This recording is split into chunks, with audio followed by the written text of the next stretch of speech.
So in this video, we will see how this node works per instance random, and we are here now. In previous video, I covered this per instance fade amount here.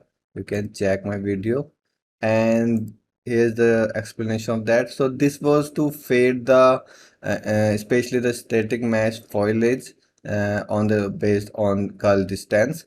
So this was is also for instance static mesh like the foliage, but not for the color distance, but it will just give you the random value that you can use for the color or any parameter in your material. So I'll show you in action. Although there is a this image is pretty clear, it's giving me different shades of that white. Some are dark, but I'll show you in action. So what you have to do, like if you have a new map and you have foliage here, and then we will take a static mesh. Maybe like we take this cube, so I'll drag this here, okay, and I'll open this also. So now we can paint that cube, okay. So we have lots of cubes, and let's say if we use a color in the base color, like we're using the green,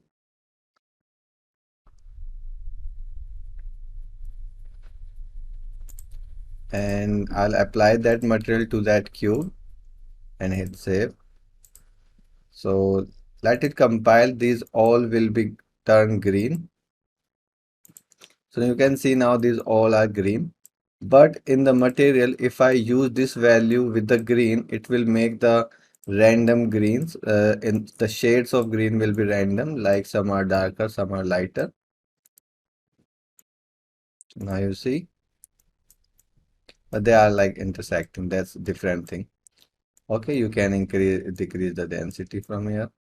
Okay, even more, like this much.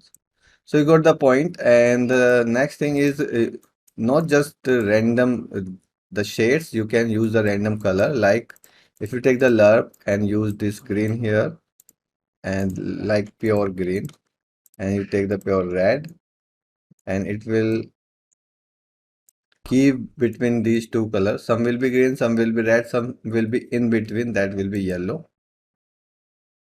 So you can see that. Even like if you have any texture, like if I take a texture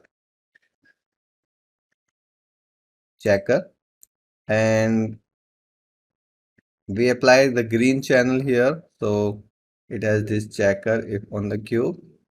And if I use the tiling, let's save this first.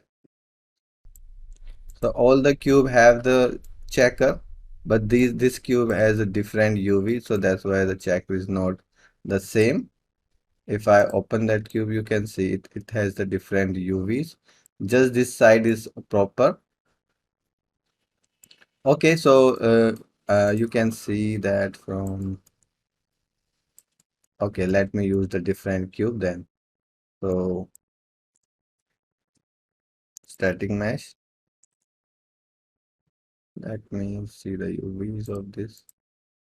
Okay, the UVs are like different UVs. I need let me.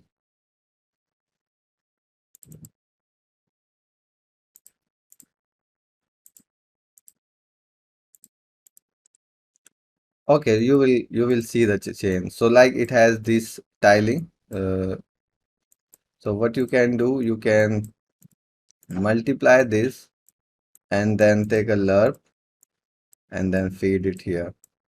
So some will have the one tiling, some will have the 10. So randomly from 1 to 10 it will apply.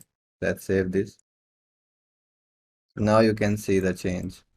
So this box has the tiling bigger texture, and in these have the smaller. So you can see the change. So any parameter you can change and it will apply the random value. Like if you take the Lerp, it will take from the minimum to maximum value in between. So that's the use of this node. I hope you like this video. Thanks for watching. Keep learning. Bye bye.